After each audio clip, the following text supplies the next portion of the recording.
Assalamualaikum warahmatullahi wabarakatuh. Kami dari kelompok 5 akan mempresentasikan materi kemitraan global untuk pembangunan berkelanjutan.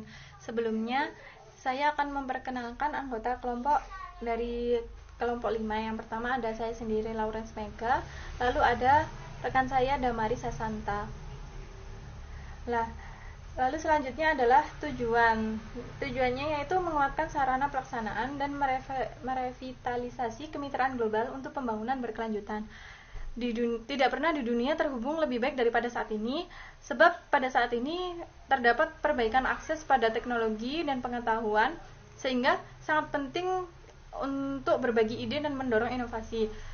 Maka dari itu perlu diberlakukan kebijakan yang terkoordinasi untuk membantu negara-negara berkembang untuk mengelola utang mereka, juga mendorong investasi di negara yang tertinggal, karena itu semua sangat vital untuk meraih pertumbuhan dan pembangunan berkelanjutan.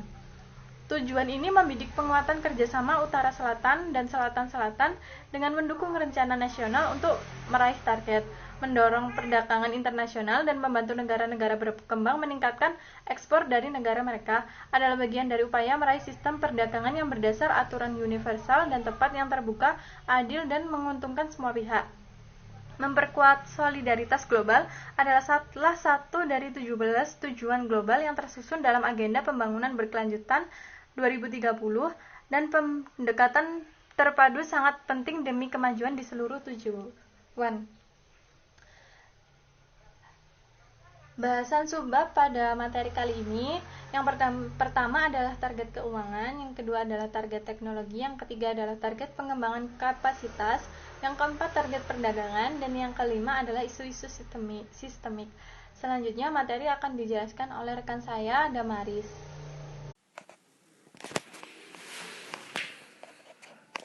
Ya, untuk materi yang selanjutnya akan dijelaskan oleh saya. Yang pertama mengenai salah satu dari tujuan dari SDGs pada poin 17 dengan sub tujuan yang pertama itu mengenai target keuangan. Nah, target keuangan yang pertama adalah memperkuat mobilisasi sumber daya domestik, termasuk melalui dukungan internasional kepada negara berkembang, untuk menciptakan kapasitas lokal bagi pengumpulan pajak dan pendapatan lainnya. Jadi dari negara-negara yang sudah maju seperti dari Eropa dan lainnya, itu bisa memobilisasi beberapa dari sumber daya mereka kepada negara berkembang agar negara berkembang tersebut dapat meningkatkan kapasitas mereka sehingga mereka jadi lebih baiklah daripada yang sebelumnya. Lalu yang kedua, target yang kedua yaitu negara-negara maju melaksanakan secara penuh komitmen atas bantuan pembangunan atau Official Development Assistance atau ODA, termasuk komitmen dari banyak negara maju untuk mencapai target 0,7% dari pendapatan nasional bruto untuk bantuan pembangunan ODA atau GNI bagi negara berkembang, dan 0,15 sampai 0,20% kepada negara kurang berkembang. Penyedia ODA didorong untuk mempertimbangkan penetapan target untuk memberikan paling tidak 0,20% dari ODA atau gross domestic brutonya tadi untuk negara yang kurang berkembang. Lalu untuk target yang kedua, memobilisasi tambahan sumber daya keuangan untuk negara berkembang dari berbagai macam sumber. Lalu yang selanjutnya untuk poin yang keempat, membantu negara berkembang untuk mendapatkan keberlanjutan utang jangka panjang melalui kebijakan-kebijakan yang terkoordinasi dengan ditunjukkan untuk membantu pembiayaan utang, keringanan utang, dan restrukturisasi utang yang sesuai dan menyelesaikan utang luar negeri dari negara miskin yang berutang besar untuk mengurangi tekanan utang.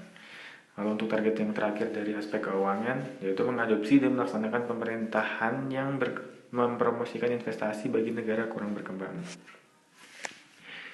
Untuk yang kedua dari tujuan ke-17 dari SDGs yaitu tentang target teknologi. Untuk yang pertama, target teknologi yang pertama yaitu meningkatkan kerjasama Utara-Selatan dan Selatan-Selatan dan kerjasama triangular secara regional dan internasional terkait dan akses terhadap sains, teknologi, inovasi, dan meningkatkan berbagi pengetahuan berdasar kesepakatan timbal balik termasuk melalui koordinasi yang lebih baik antara mekanisme yang telah ada, khususnya di tingkat Perserikatan Bangsa-Bangsa atau PBB atau United Nations, dan melalui mekanisme fasilitasi teknologi global. Lalu target yang kedua, meningkatkan pengembangan transfer, diseminasi, dan penyebaran teknologi yang ramah lingkungan kepada negara berkembang berdasarkan ketentuan yang menguntungkan, termasuk ketentuan konsesi dan preferensi yang disetujui bersama. Lalu untuk target teknologi yang terakhir, mengoperasionalisasikan secara penuh bank teknologi dan sains, mekanisme pembangunan kapasitas teknologi dan inovasi untuk negara kurang berkembang pada tahun 2017, dan meningkatkan penggunaan teknologi yang memampukan, khususnya teknologi informasi dan juga komunikasi. Lalu untuk target yang ketiga dari tujuan ke-17 SDGs, yaitu target pengembangan kapasitas. Target pengembangan kapasitas yang hanya terdiri dari satu poin, yaitu meningkatkan dukungan internasional untuk melaksanakan pembangunan kapasitas yang efektif dan sesuai target di negara berkembang untuk mendukung rencana nasional untuk melaksanakan seluruh tujuan pembangunan berkelanjutan, termasuk melalui kerjasama utara-selatan, selatan-selatan, dan triangular.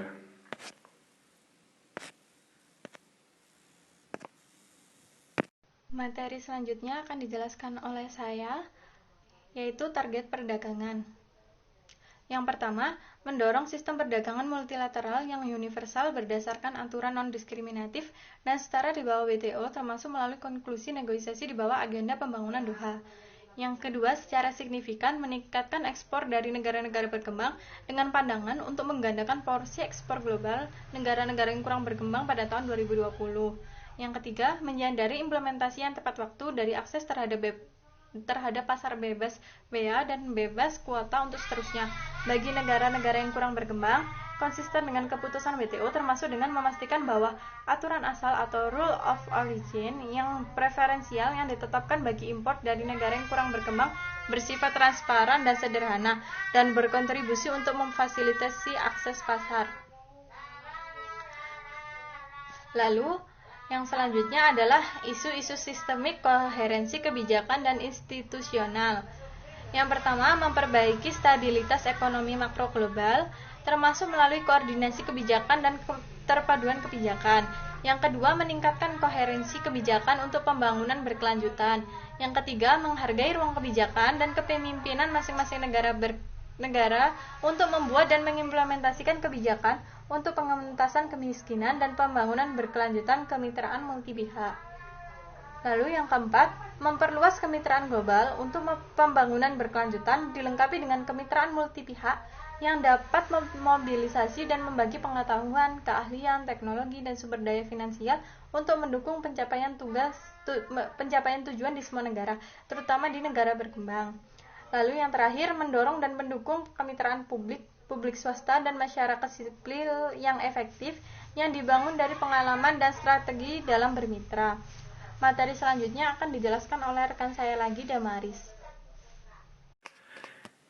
Baik, saya akan melanjutkan penjelasan dari Saudari Lawrence. Sekarang kita akan memasuki section yang terakhir, di mana implementasi pada tujuan ke-17 SDGs, yaitu kemitraan untuk mencapai tujuan, menguatkan sarana pelaksanaan, dan merevitalisasi kemitraan global untuk pembangunan berkelanjutan.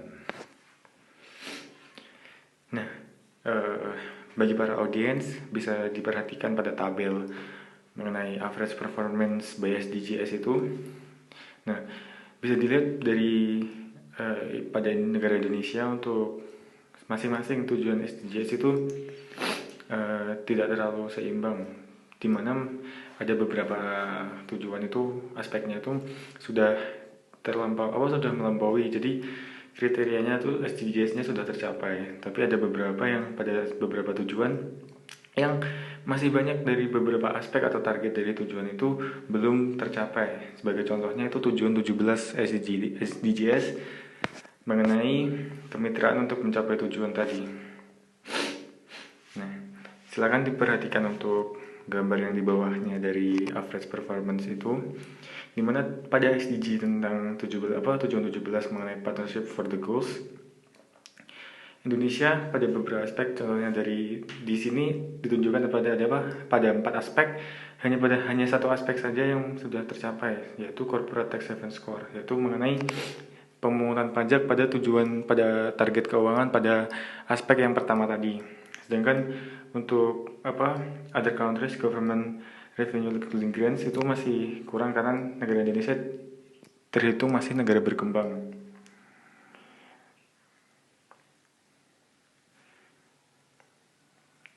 Masih seperti itu untuk contohnya.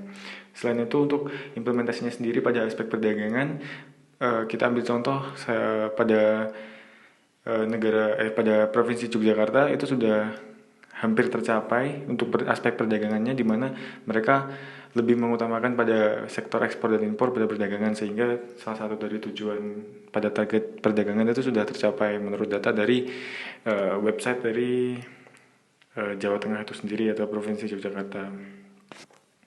Sekian presentasi dari kelompok kami. Apabila kami ada kurangnya mohon maaf.